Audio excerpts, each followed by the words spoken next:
Those Good morning. This is Serenades with Xavier. Welcome to Thinking Out Loud.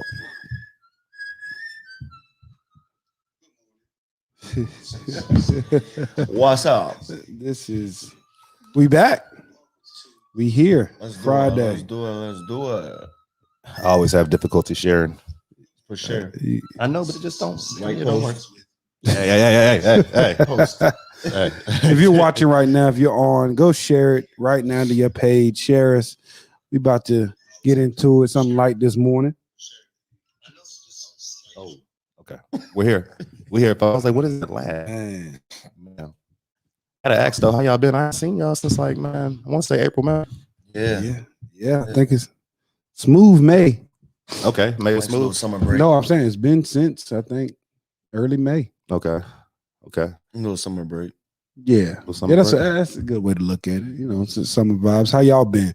Check in with us, man. Good to see y'all. We back. I know it's a different day, but hey, On a Friday. never know when you're gonna get us. It's kind of like, you know, back in the day when my grandmother, when she would drive past McDonald's a bunch of times, you never knew when she would stop. And then she finally pulled in one time. It used to be the best feeling in the world. Okay. I never had that feeling. You wasn't a McDonald's person? Mm. You weren't McDonald's? I remember the green ketchup and everything. I had to like, I had to move away from that phase. We was a Hardee's kid. Oh, Hardee's. nah. You were like a old man. I swear, you hear the song he was singing a little They bit didn't ago. even have a Happy Meal. Spirituals. Yeah, chicken. My grandfather, we would go to the flea market every Saturday. Mm. So if my grandma would like get us, she had this old red van, Mm. and we would go get biscuits and gravy. Did y'all go to Happy's? Mhm, Happy's every Saturday. was- Man, That's where I learned how to hustle. Happy's. That's deep. That's where I really learned how to hustle. That Happy's the was the element of it. spot. Watch my grandfather sell tires, sell lamps. Happy's Get it was off, like man. vacation. Yeah, that's it. Happy's was vacation for $2. us for coming from Franklin County. We would come to Happy's. Wow. That was the Wow. mall. Watch your We going mouth. to the It mall. was, man. Oh, we turned it up Happy's this weekend. used to find the knockoff Air Force Ones for $23. Man, That used to be the was spot. that was a way to build community too. Happy's, you Mm. it was coming building back. It's networking. coming You think back. so? It is. Okay. I don't think it's gonna be the same. Nah. It ain't gonna be the same. But we had a spot in Newport News. It's just like I cannot. If I Bad news. yeah, it was a Newport Shout out News. to the It was the 757. same way. It was I can't remember, but still, there was nothing like seeing that McDonald's box come to the house when you didn't know you was gonna get it. You don't remember that? The Happy Meal box. We definitely had McDonald's, but we were very much like Hardee's. When Hardee's used to have chicken. Mm. Hardee's used to This have chicken boy- and biscuits and, Boy and was sweet tea. So eating, you would get eating Whoppers so at you 4. get- Oh my God. Boy had a we was Hardee's kids for real. Hardee's. Biscuits and gravy. If you was to get a bacon, egg, and cheese biscuit or biscuit and gravy from Hardee's in the morning, it was Mm. good. It was good. It was Hey, good. Hey, man. Lord. Hardee's was the thing. I mean, William is still out there. He's been out there since I was 5 years old. Oh, but they shut ours down in Rocky Mount, man. Hardee's was the spot. But Okay. we back, man. What's up? Man, just really thinking about everything that's taken place over the last couple Right. of, It's been a over the lot. last couple months. The first thing I got to talk about, man, I was with some horses, working with some horses Yes. this weekend. That was fire. I had to support the shirt. Shout out to Hill and Strides, you know. Facts. Shout out. I didn't get a shirt. Why do you do Yeah, that? I don't know. Look, everybody was like, you gotta get your shirt. Because we ran, we had to leave. We'll make sure we get you a shirt, Yeah. sir. Make sure it's Yeah. that color. I've never seen an animal so big, just so peaceful. Have you? Yes, Mm, Yes, What yes. animal? because my favorite animal is the elephant. Okay. Oh, Okay. elephant. So- Yeah. I've been in Yeah. the elephant's What? wild territory. Like I know what you're trying to go to. I've been in the What you elephant's been in? Yeah. What you was talking about? What? I know. I've been in the elephant's like real element, and they are still very majestic. Yeah. I wouldn't. Yeah. I wouldn't categorize a horse as majestic as an elephant. Mm. I wouldn't. So the reason I say that is because I saw the wild children calmed Yeah, by an yeah, elephant. yeah, I mean, yeah. calmed by a horse, like Yeah. literally petting it. And but that's just because treating it. that's the closest thing they can get to. Just imagine if they could see an elephant. Very true. I think elephants are smarter than No. horses. We might have something And to then- do pretty soon.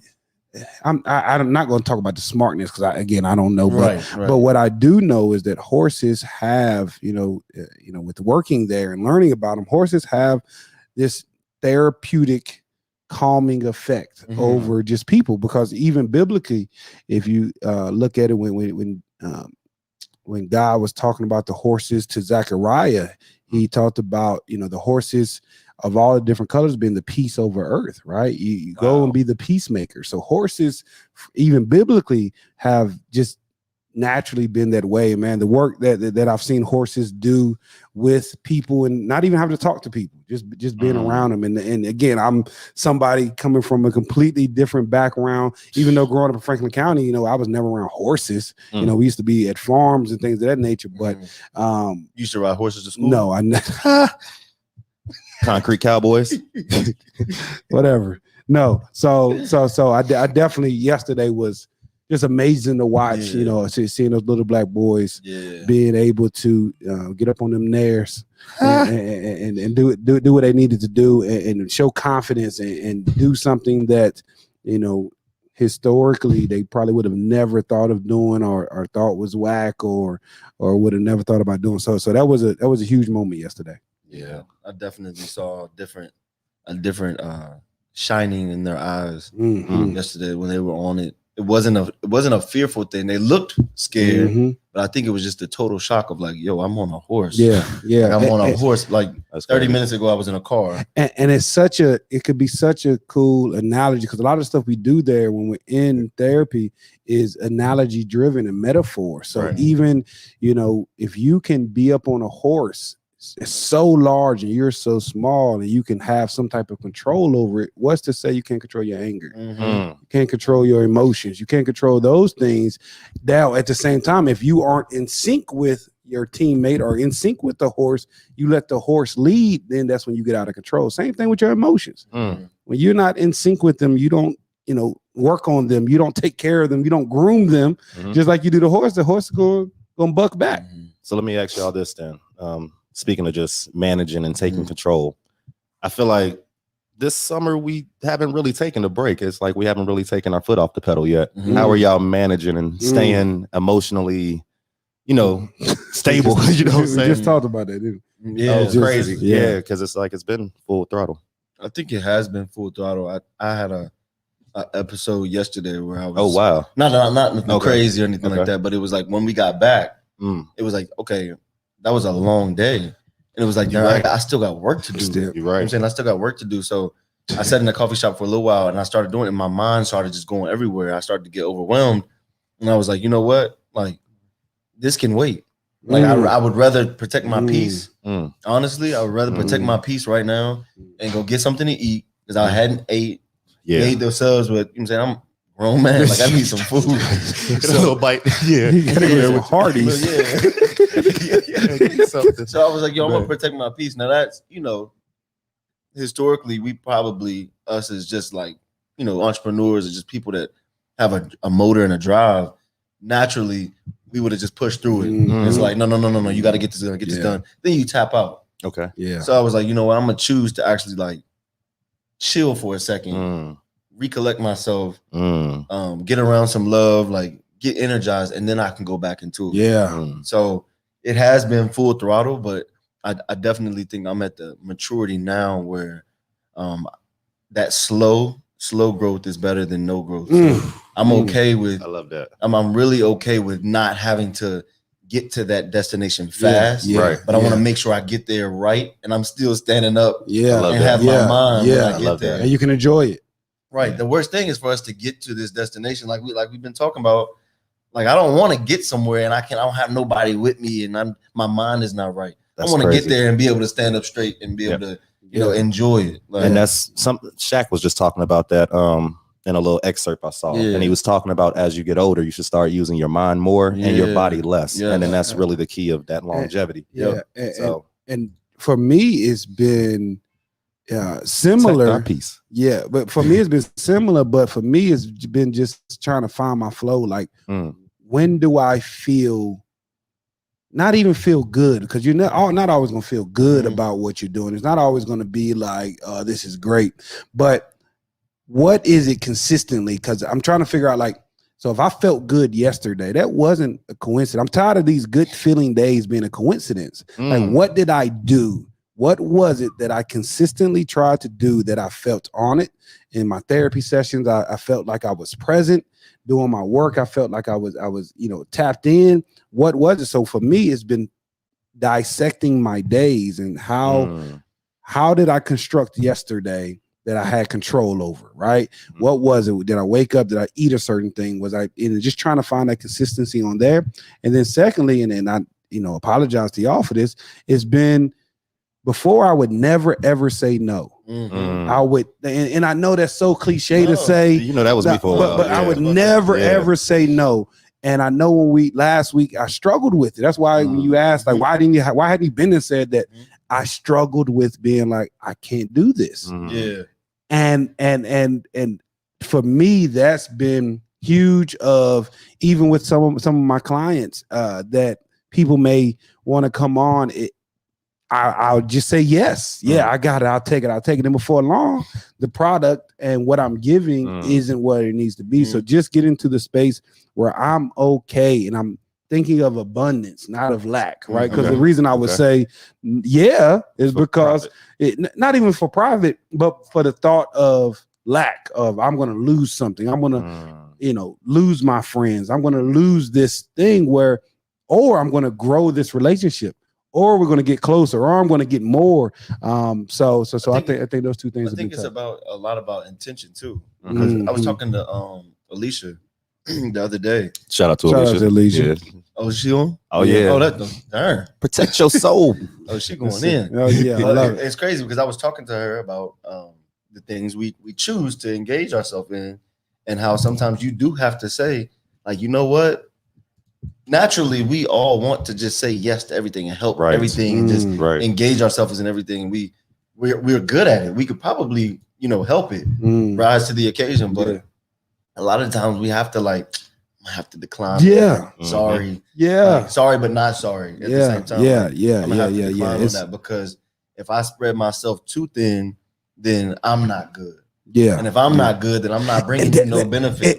And that's the thing is trying to decipher if that's being selfish or what that is, right? Because at the same time, the world says go, go, go, go, go, go, go. And when I do decide to take that step back, what is that? Am I being selfish? Because like we talked about, I literally, July 1st was 1 year. Full 1 year of entrepreneurship. I know I have a whole bunch of other numbers that I be celebrating. Where's the hand No, it's you can laugh at it. I didn't mean to laugh at it. No, you can laugh at it. But what I'm saying is I never would have thought that. Won't stop. Hey, it's all right. We didn't mean to laugh, y'all. It's funny. I don't even know they it could hear. Praise. I don't even know they could hear. So it's been 1 year, and in that 1 year, I've literally learned more about myself than I ever have in my life, ever. So it's been a beautiful journey, and we here, 1 year old. Okay, I think a big misconception that people have when we talk about just choices in general is thinking it's binary, thinking it's literally just yes or no. It's never just yes and no. You always have ways of kind of breaking it down and really figuring out how many choices do you really have, and that's what I've kind of been coming to is like, if I'm not even going to be physically present in this situation, it's not a yes or no. It's just not a right now. Let's figure out when am I able to be present for that, for that thing. And being able to actually communicate that. It's not selfish, it's self-care. That's a talk about it thing too. I was snapping earlier. I've probably been working on myself. I can say no.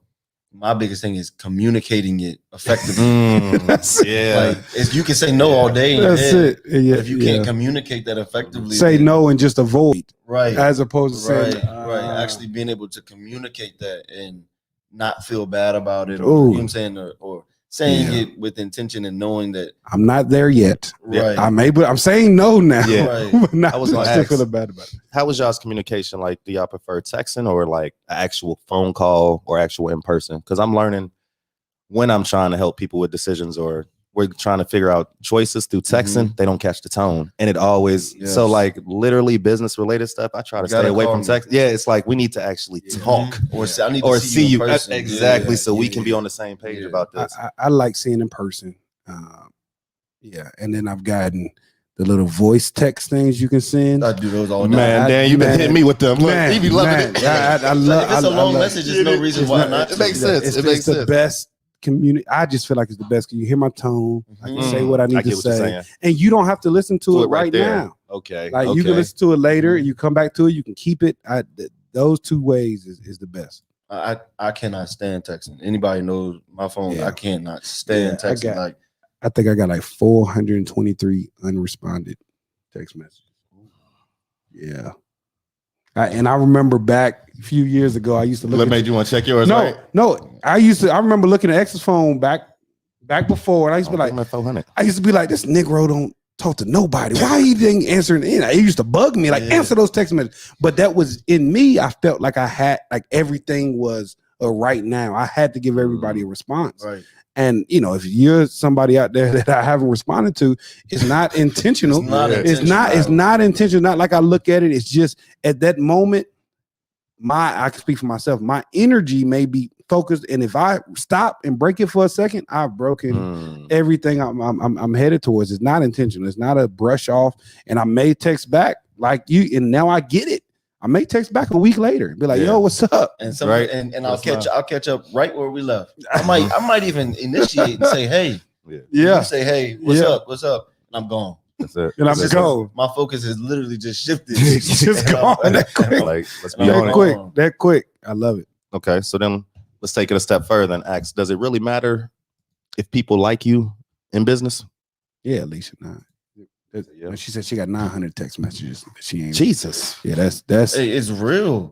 And then I think now too 900. I think that would be stressful. Anxiety. I'm at 325. I think now with COVID and this pandemic, it has made people realize that it's okay to take care of yourself. Now, I do think that we've shifted into a very selfish culture, especially our generation and the generation under us. We're a very, very selfish, what's it called? Generation. Yeah. But I mean, is that not capitalism? It is. It is. I'm just saying, like, it's with the pandemic, it's allowed people to shut in. And it's like, I can duck away from the world. Okay. You know what I'm saying? And there's nothing you can say. There's nothing you can say about it. I think it's the opposite. I think COVID actually allowed people to actually, for once, stop worrying about me, and just because everybody was inside, they were focusing on big stuff, and that's what led to like protests, and that's what led to movements, and because it was finally a situation where now you can't turn up this weekend, now you can't plan this, but now we're getting back to that. Let me get back on my game, on my grind. I got you. I get you on that. I definitely see. I definitely think COVID shut everything off to where you had to pay attention to the big things that were happening. But as far as like phone and text, I guess to answer your question, does it matter if people like you in business? Does it matter? I know, right? If people like you in business, what I've learned is that you're never gonna make everybody happy. Somebody's not going to agree with your decision. Right. But when you know what you're doing and you trust what you're doing fully, it doesn't matter. It doesn't matter. Okay. Like if I know for sure that I'm supposed to be running this program the way like this, or if I feel like, hey, this is the way I want to run it. Right. Somebody else may not like it. And they may say, hey, we should do it like this. And you take all criticism, take all suggestions, positive or negative. Right. But if you truly feel in your heart,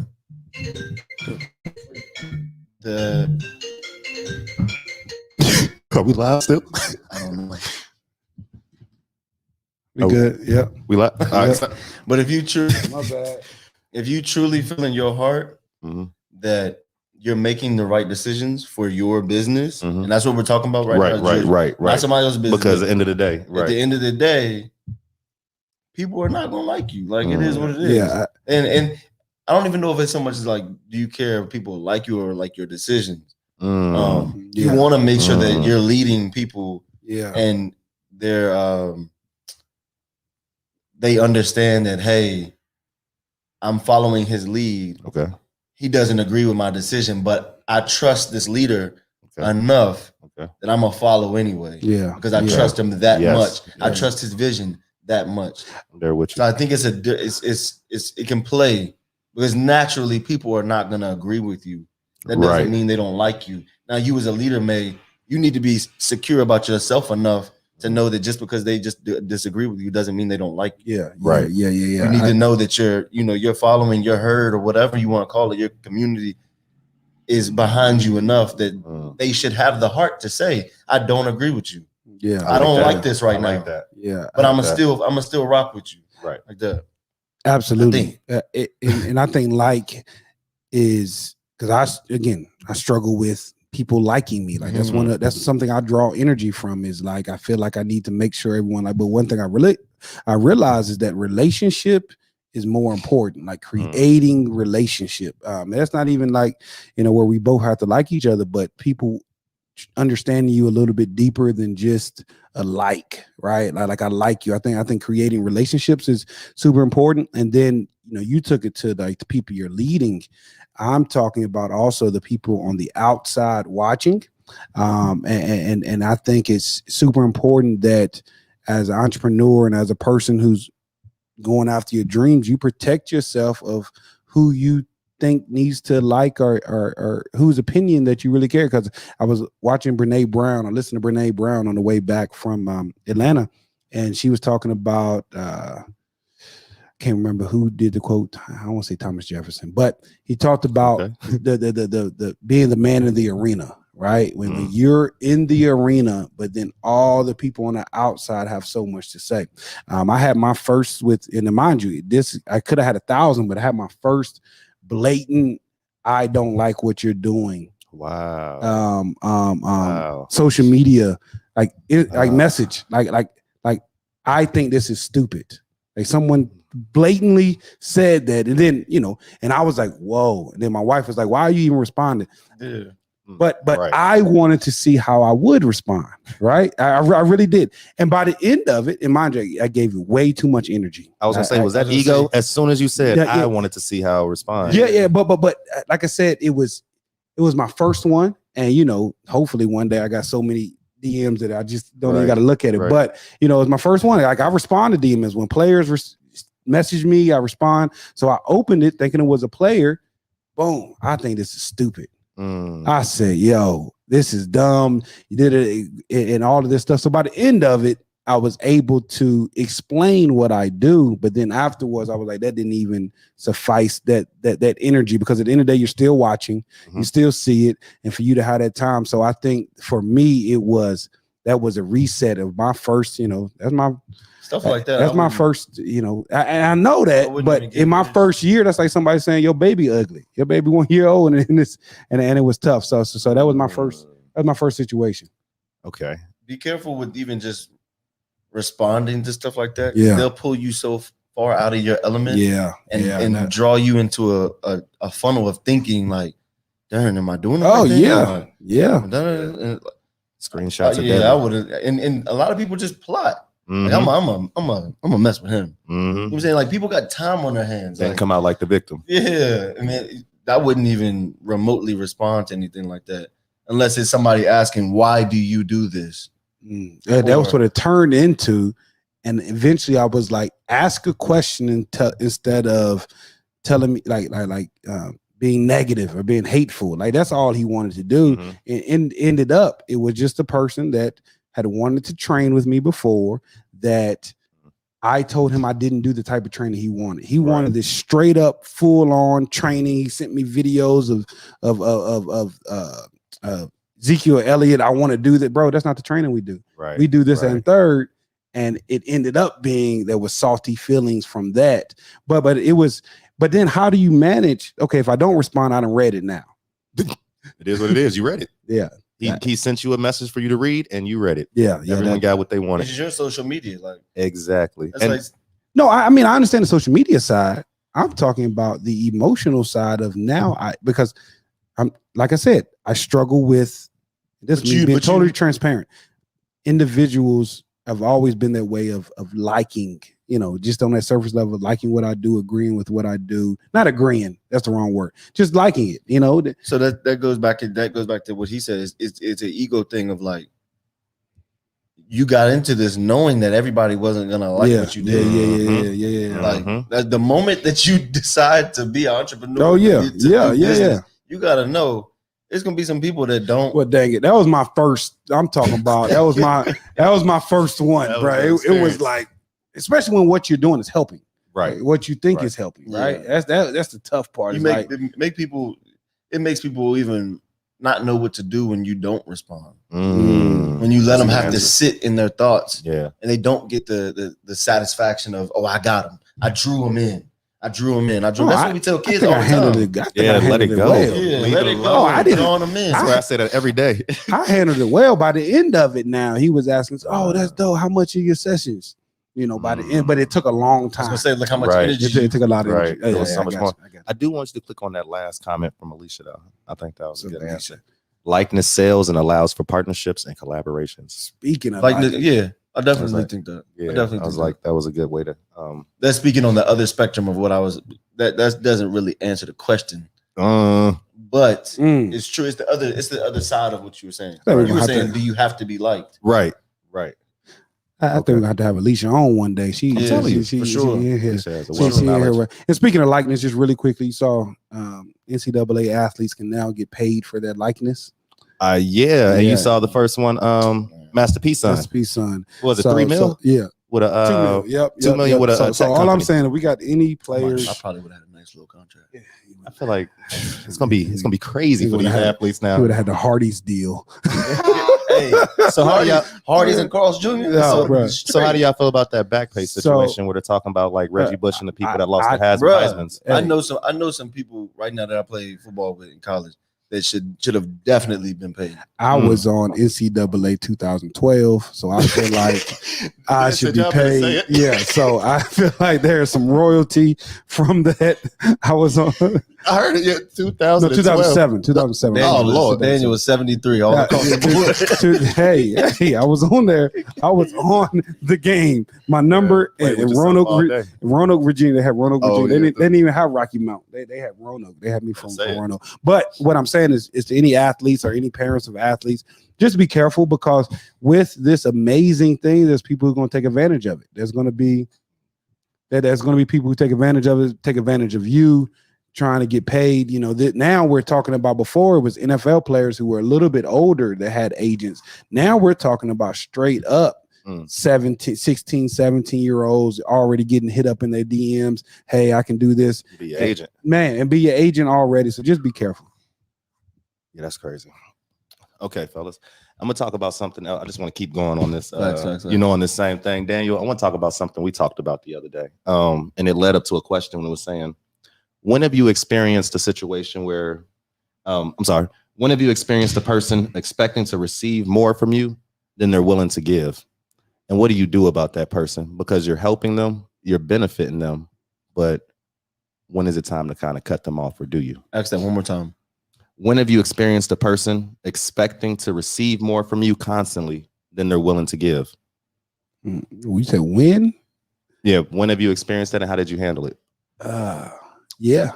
Because, I don't want to say what you said when we talked about it, but you were saying being at the position you are in your family. Yeah, I feel like sometimes, and this is no knock to anybody else in a family, but I still feel like sometimes when you've been, when you've been afforded the opportunity to do whatever quote unquote success looks like in your family, you've reached a certain pinnacle. I feel like naturally people are going to try to, pull from you and ask for more because you have more, right? So I feel like when you have more people are going to ask for it. And for me, it's been tough, because going back to the energy is for the long time, I tried to give everything. I would just give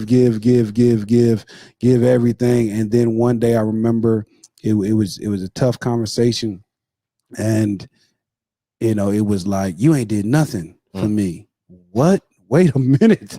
And it was from that it kind of shifted, and it wasn't, I didn't become callous, but it was, perception is people's reality, and how they view it and is how they see it. So I've cut myself off. This thing I talked about in therapy is how can I, do better with managing those situations, because I want to be able to help. I don't want to, just get there and not be able, but I'm trying to now help in a better way. So now I'm not just giving, I'm going to give you an opportunity. I'm going to put you in a position. So now hopefully you don't got to ask no more. Gotcha. So that's it. Yeah, the reason I've been asking that is because people just know I naturally like to help people. Mm-hmm. But now I'm trying to get to the position. I think we talked about that as well. There has to be a worth, or you just you should be I don't know what's the word, rewarded, or just kind of, you shouldn't be doing everything for free. Mm-hmm. And that's what I'm trying to figure out, how to balance between just knowing your worth. Knowing your worth. You're never gonna know. You're never gonna stop giving a certain amount until you know your worth. If I know I'm worth $100, like I know how much I can give. I like that. You know what I'm saying? Like I know how much I'm able to give somebody before I'm emptied out. Okay. Your cup, I mean, if you don't have anything, I talk about this all the time. If you don't have anything filling your cup up to where your cup stays full, then how can you pour into others without feeling drained? So I mean, with something like that, like people are naturally going to ask us for help all the time, and they don't understand the conceptual. They can't conceptualize that. Yeah, they can't conceptualize the fact that we've been through the fire to get this knowledge. That's the part. Like they can't understand that when I say, hey, like this is what it's gonna cost to get you to this point. I've already been to that point and back. So I can get you there, but meet me halfway. Right. Everybody wants it now. Gratification, instant.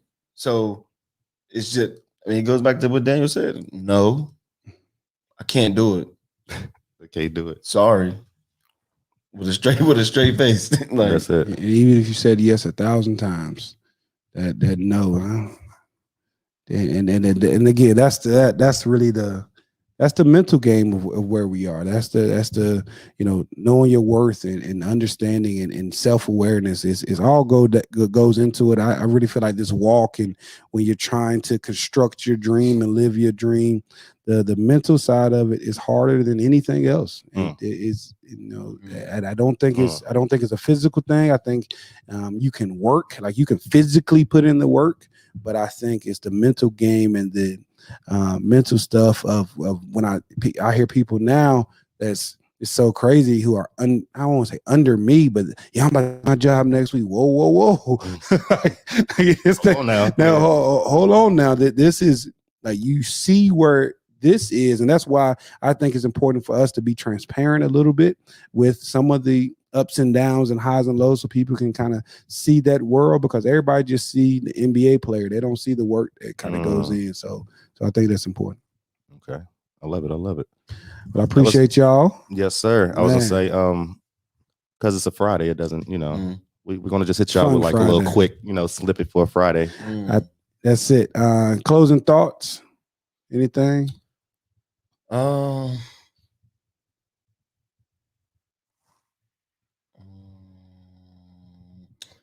think one of the biggest things, even our last episode, I was talking about ego. That's what I've been focused on for the last year, is breaking down ego. And so I've realized now. Is that outside? Oh, that's outside. Yeah, that's outside. I've learned now that self-awareness is what truly breaks down ego. Self-awareness is what truly breaks down ego. Self-awareness is what breaks down ego. The moment that you become truly self-aware and reflect and really look at yourself, you can't be that proud. Right. Like you can't walk around proud like that. If you really have a conscience. Right. And you really like look at yourself like, bro, I did not do that right. Like I can't walk around boasting. You know what I'm saying? I think the more that you become self-aware ego just starts to break down, and you're able to move fully in your purpose with intention and knowing that it's about somebody else. Absolutely. Okay. I love that. So Absolutely. I was going. No, I was just going to say it's something that you know, I've been talking about with you know, in therapy. We call it, you know, cognitive behavioral therapy. So something I've been really focused on is our thoughts. So we have, you know, right now thoughts that just come to us in a moment. We have automatic thoughts, and then we have irrational thoughts, right? So being able to understand those irrational thoughts, I think is super important for us, because your mind will automatically go to those if you aren't aware of them. So just a couple examples. Black and white is just when you only see one side or the other.